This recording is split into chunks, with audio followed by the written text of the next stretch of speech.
창세기 1장 29절 찾겠습니다.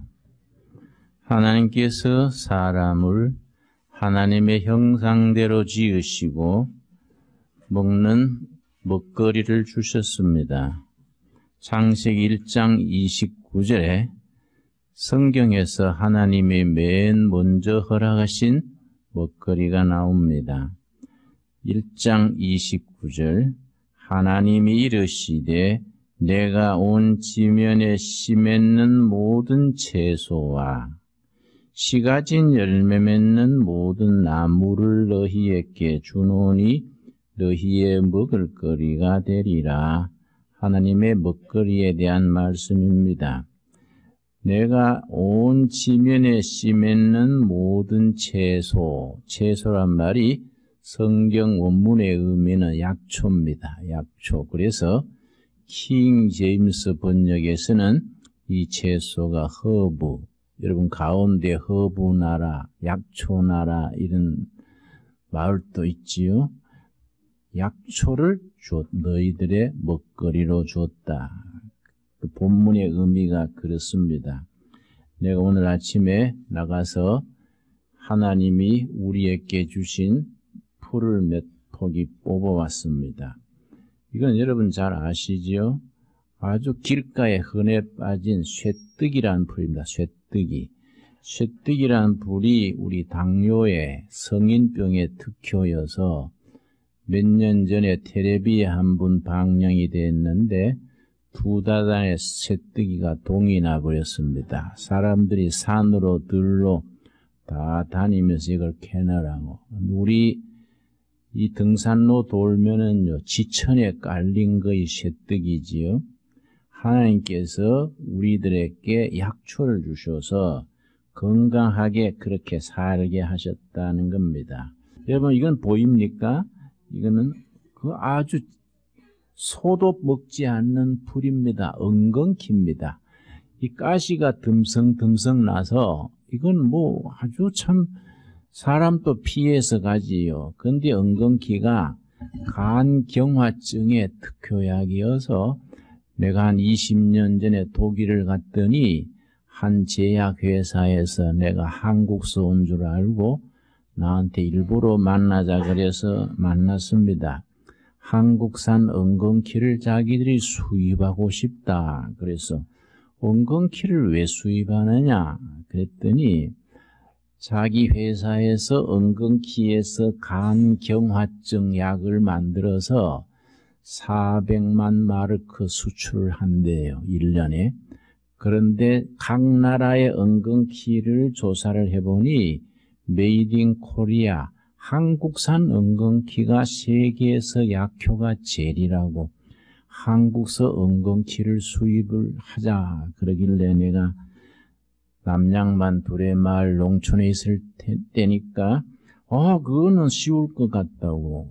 들의 산에 가면 뭐 그냥 사는 게 엉겅퀴니까 내가 가서 한번 해보겠다고. 그래서 두레마을에 돌아와서 독일 회사에서 우리 엉겅퀴를 수입하겠대.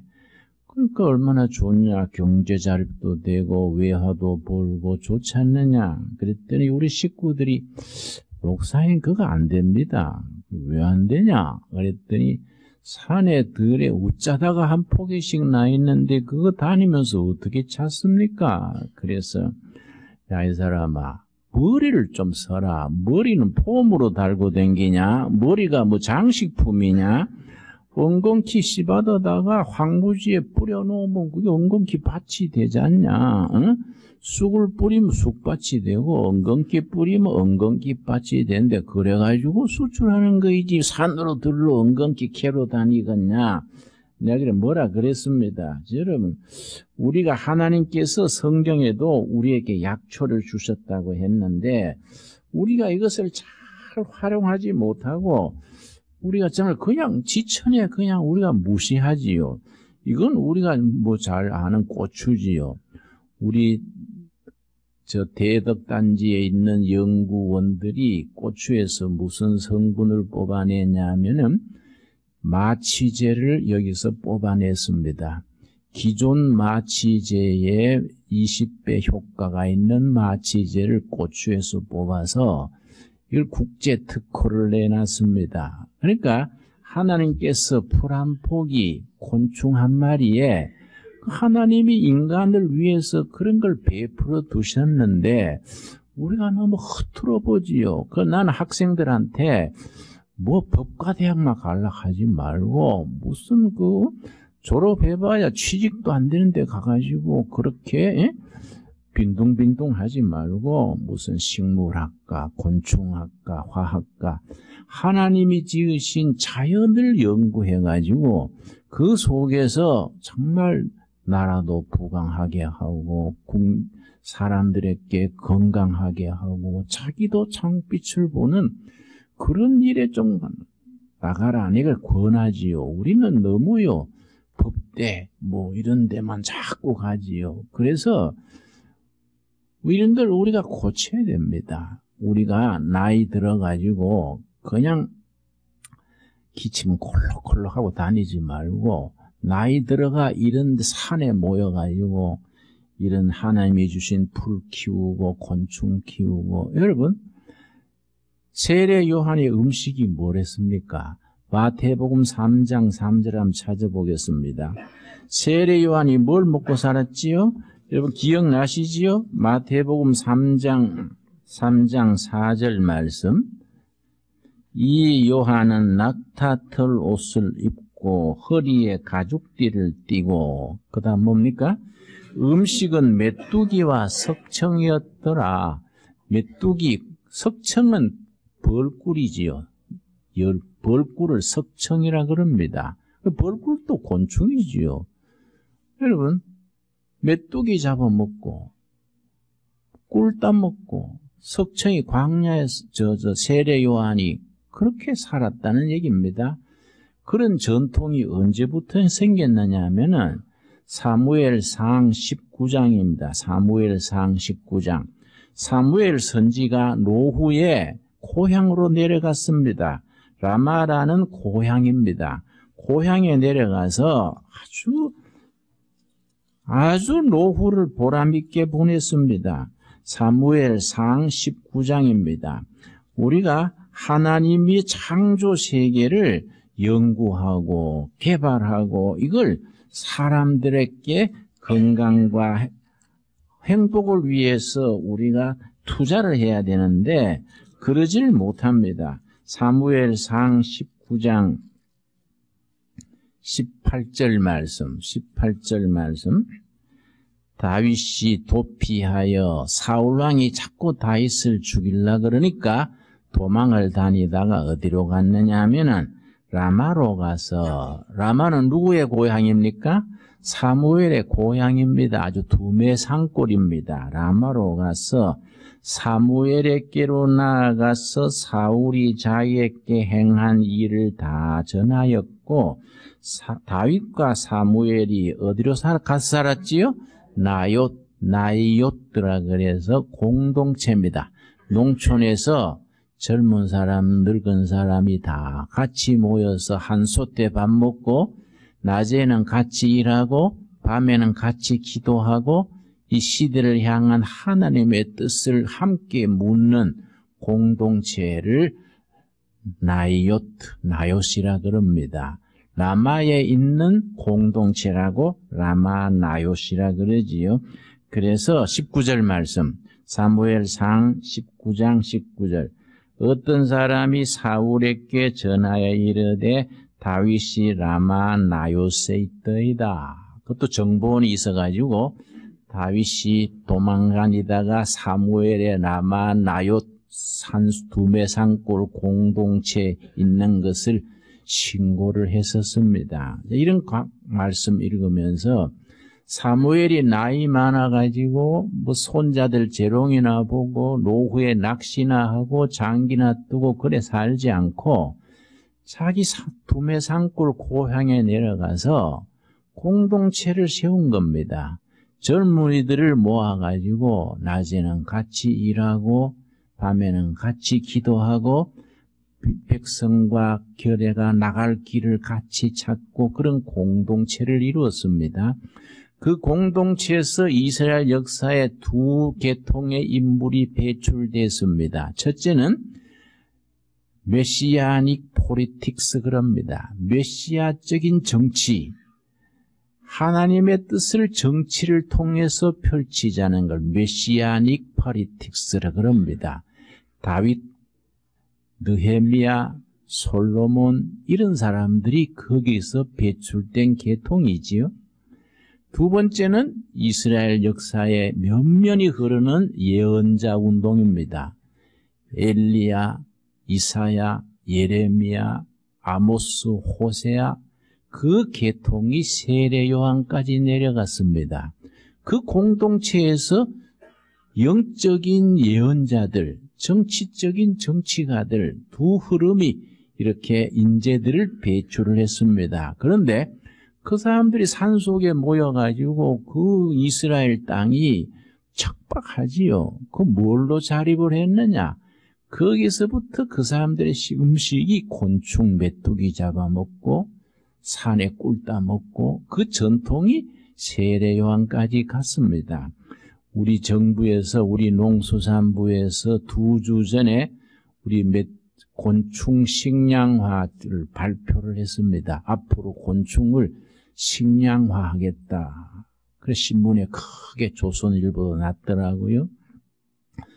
UN 식량기구가 있습니다. FAO가 그렇습니다. 거기에서 발표하기를 2030년경 되면은 지구에 식량이 모자랄 텐데 그 대체 식량이 곤충이다. UN 식량기구에서 발표한 내용입니다.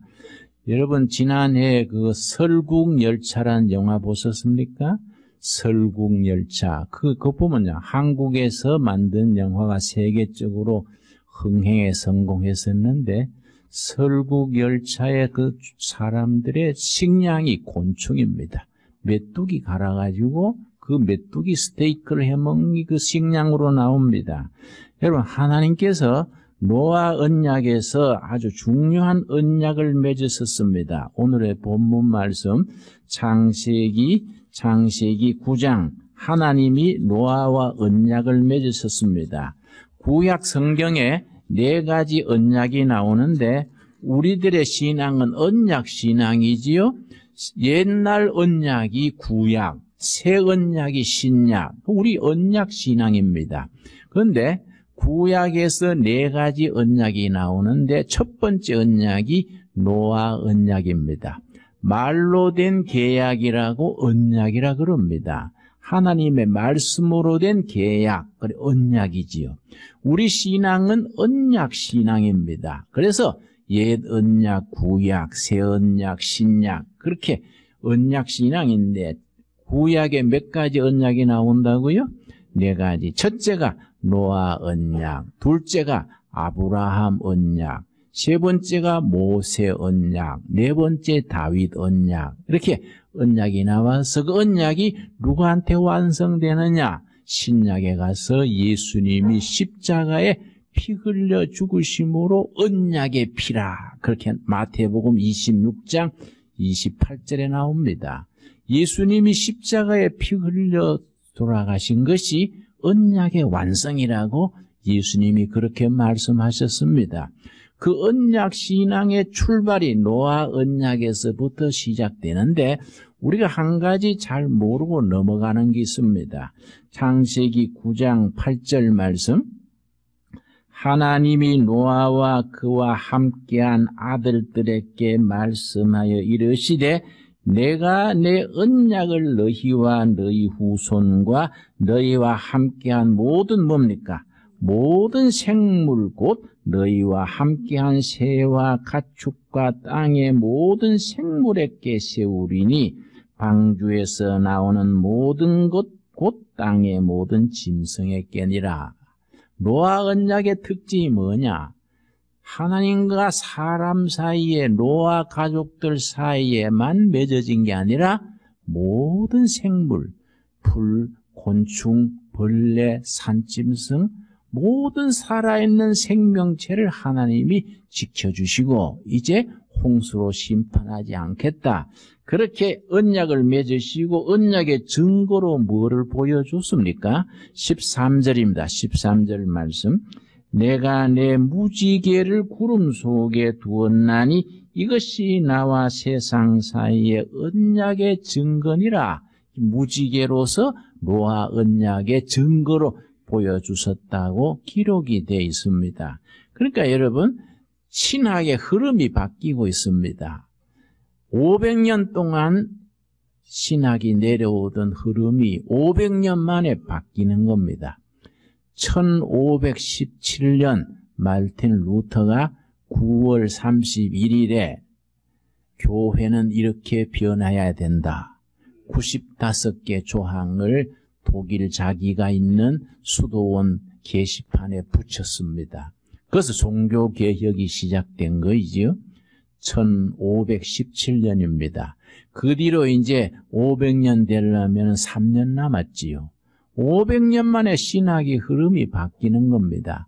마르틴 루터의 종교개혁 운동 이래로 출애굽기가 신학의 중심이랬습니다. 출애굽기의 핵심은 뭡니까? 구원신학입니다. 애굽 종살이에서 해방돼서 가나안 복지로 옮겨가는 것이 영적으로는 어떻게 적용됩니까? 애굽 땅은 하나님이 없는 죄와 죽음의 땅입니다. 허물과 죄로 죽어있던 육의 땅 애굽이고, 가나안 땅은 희망의 땅이고 생명의 땅, 하나님의 땅입니다.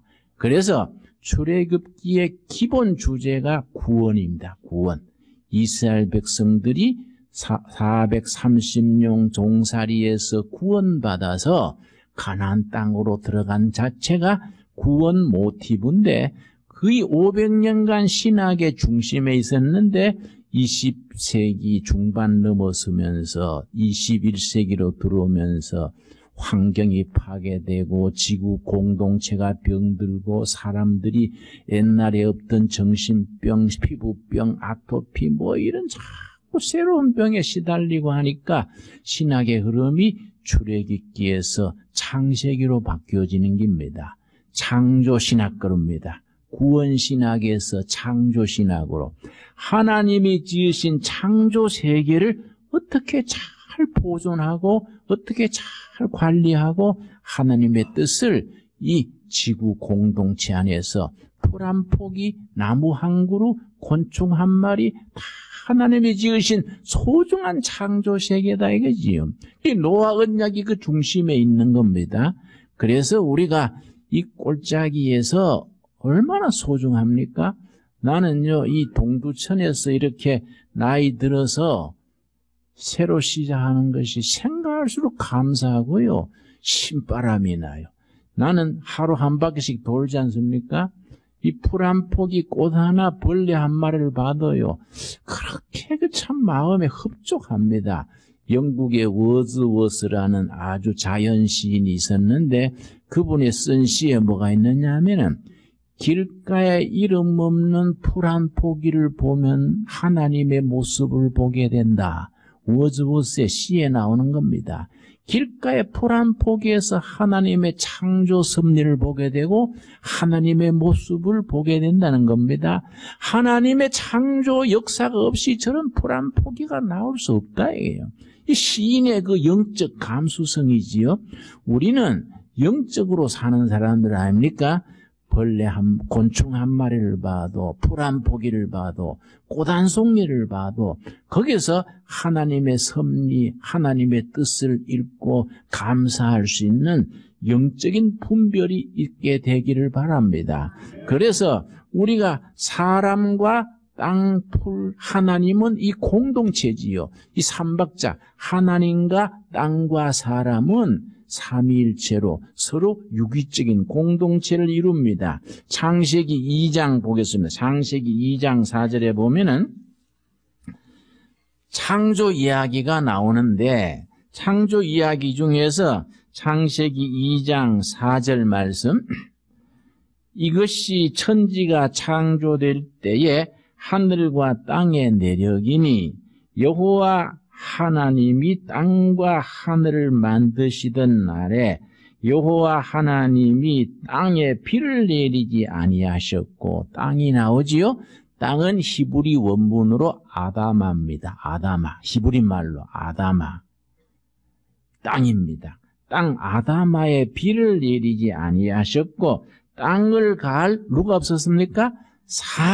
사람이 없었다. 사람은 아담입니다. 같은 말이지요? 획 하나가 틀리는 겁니다.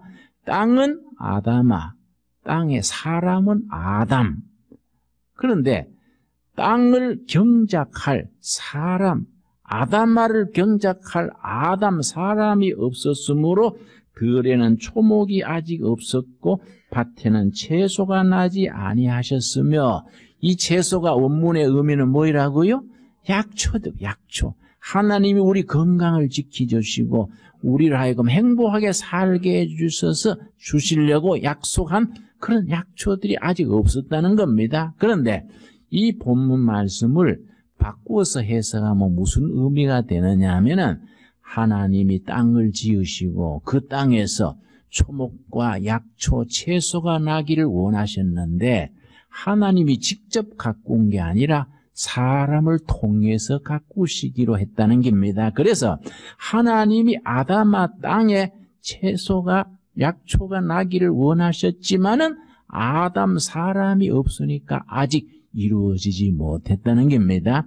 그래서 사람을 지으셔서 하나님이 원하시는 채소 이런 것들이 땅에서 나도록 하셨다. 그래서 이 본문 말씀 창세기 2장 4절 5절의 말씀에 의하면은 하나님과 땅과 사람은 삼위일체지요. 삼박자로 유기체로 공동체를 이루는 겁니다. 공동 운명입니다. 그래서 사람이 에덴 동산에서 죄를 지어서 심판받을 때에 사람이 잘못했는데 땅이 저주를 받는 겁니다. 창세기 3장 17절입니다. 창세기 3장 17절 말씀. 사람이 죄를 지었는데 사람이 사는 땅도 나무도 풀도 같이 저주를 받은 겁니다. 3장 17절. 아담에게 이르시되 너가 너 아내의 말을 듣고 내가 너게 먹지 말라 한 나무의 열매를 먹었은즉 땅은 너로 말미암아 저주를 받고. 참 이상하지요? 땅이 저주받을 이유가 없는데 사람이 범죄했는데 땅이 저주를 받은 겁니다. 너는 평생에 수고하여야 그 소산을 먹으리라. 땅이 너게 가시덤불과 은근키를 낼 것이라. 너가 먹을 것은 밭의 채소인즉. 이렇게 이런 말씀. 그 땅과 사람은 공동체가 되는 겁니다. 공동 운명인 겁니다. 그래서 우리가 하나님의 뜻을 받들어서 땅을 잘 가꾸고 채소를 잘 풀을 가꾸고 곤충을 가꾸고 창조 세계 하나하나 연구하고 가꾸고 관리하고 다스리는 것이 하나님이 우리에게 주신 사명이지요. 그래서 1장 26절 하나님이 사람을 창조하신 그 의도, 하나님이 사람을 왜 창조하셨느냐, 창조하신 목적을 여기다가 썼습니다. 1장 26절 하나님이 이르시되 우리의 형상을 따라 우리의 모양대로 우리가 사람을 만들고. 여러분, 하나님이 개를 지을 때는 개처럼 지으셨지요? 소를 지을 때는 소처럼 지으셨지요? 사람을 지으실 때 사람처럼 지었습니까? 하나님처럼 지었다는 겁니다. 하나님의 형상, 이마고 데이라 그럽니다. 하나님의 형상대로 사람을 지으시고 과제를 맡겼습니다. 사명을 맡긴 겁니다. 그 다음 우리의 모양대로 우리가 사람을 만들고 그들로 바다의 물고기와 하늘의 새와 가축과 온 땅과 땅에 기는 모든 것을 뭡니까? 다스리게 하자. 관리한다, 보존한다, 보호한다. 이게 다 들어있는 다스리게 하자. 하나님이 지으신 창조 세계를 사람들이 다스리게 맡기신 겁니다. 그게 얼마나 인간에게 주어진 훌륭한 사명입니까? 그러니까 우리가 신학 자체가 출애굽기를 중심으로 한 구원신학에서 창세기를 중심으로 하는 창조신학, 생태신학, 환경신학 그럽니다. 세계 신학이 개도릭에서도 개신교에서도 신학의 흐름이 한 20, 30년 전부터 바뀌어가는 거지요. 창조신학으로, 창세기 신학으로 바뀌는 겁니다. 창세기 신학으로 바뀌는 핵심, 하나님이 지으신 모든 피조물, 꽃, 나무, 풀, 새, 곤충, 하나님의 뜻을 받들어서 잘 다스려서 행복한 지구 되게 하는 그런 사명을 주신 거이지요. 우리는 특별히 산속에 이렇게 좋은 자연 속에 있으니만큼 하나님이 우리에게 창조 질서를 지키고 보호하는 사명을 주는 줄 알고 우리가 다 함께 이 골짜기에 꽃 한 송이라도 벌레 한 마리라도 허툴게 대하지 말자고요. 그 속에 하나님의 솜씨를 보고 하나님이 우리에게 맡기신 사명을 깨닫고 보존하고 지키고 발전시키는 그런 사명을 창조신학, 생태신학의 선두에 서는 교회가 될 수 있게 되기를 바랍니다.